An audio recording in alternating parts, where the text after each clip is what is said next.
Bonjour et bienvenue. Aujourd'hui, nous recevons Pierre Schinner, responsable de l'association Livre de Vie France. Que va nous raconter aujourd'hui Jean-Louis dans sa rubrique? Une histoire à suivre. La Mauritanie, un pays longtemps fragile sur le plan politique, Hélène met en lumière quelques faits d'actualité. Est-ce normal d'être pressé? Réponse imagée de notre artiste peintre Francis Méan. C'est en mouvement que nous nous quitterons avec Christine Jeanville, ex-danseuse à l'Opéra de Hanovre, fondatrice de Marolles Danse et la vie. Elle nous fait part de son nouveau regard sur la danse. Bonjour Paul, alors vous êtes plutôt danse ou lecture? Danse, je crois pas. Je crois que mon dernier slow c'était en CM2, donc je vais peut-être prendre des coups, on en parlera. Donc je suis plutôt lecture, on va parler de livres, ça tombe bien. Pierre Schinner, vous êtes pasteur stagiaire dans une assemblée de Dieu à Lyon.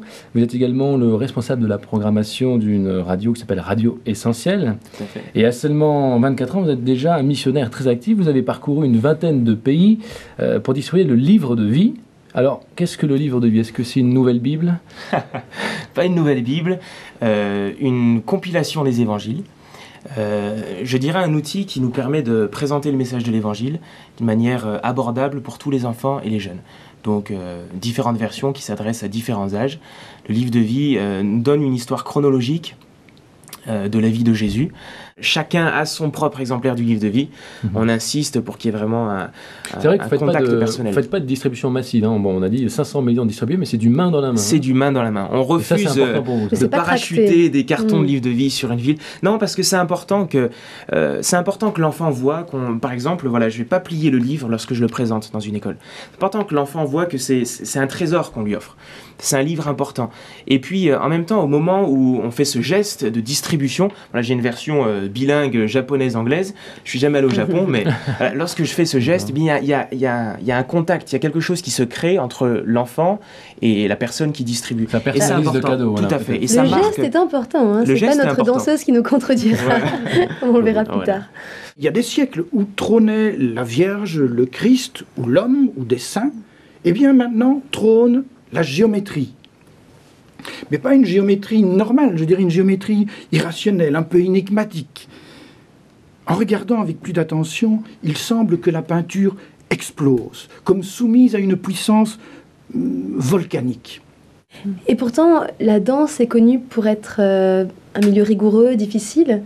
Oui, et pourtant, ça a été une libération pour vous. Comment ça s'est... Parce qu'en fait, le premier élan chez tout être humain pour bouger, pour danser, c'est un mouvement de vie. Donc c'est un mouvement spontané, c'est un mouvement qui permet peut-être de s'exprimer plus fort que les mots. Moi en tout cas, je trouvais que les mots c'était tellement petit, tellement frustrant, et une petite boîte comme ça. Et en fait, le simple fait de commencer à bouger et de comprendre que c'était aussi une façon de m'exprimer, ça m'a vraiment libérée. Ce qui n'a pas empêché la discipline après. Oui. Je pense que de toute façon, il y a des bonnes choses dans la discipline et la persévérance, dans le travail. Après, ça dépend dans quoi on peut se retrouver enfermé. Alors effectivement, il y a aussi des choses peut-être un peu moins bonnes, plus impitoyables en tout cas. Vous-même, vous avez subi la dictature de la performance pendant un temps, avec des désordres alimentaires pendant 7 ans. C'est ça, anorexie, boulimie, apparemment qu'il y a un cycle malheureusement qui concerne beaucoup de danseuses. Oui. Quel était votre état d'esprit à ce moment-là ? En fait, au départ, on se forme, on rencontre la danse ou une forme d'art, et on est vraiment dans le premier élan. Oui. Et puis après, on nous apprend, il y a ceci, il y a cela, et puis il y a la compétition. Il faut être le meilleur, sinon ça va pas aller, tu vas être rejeté comme un vieux Kleenex. Et il y a une peur qui s'installe. Il y a aussi, il faut performer.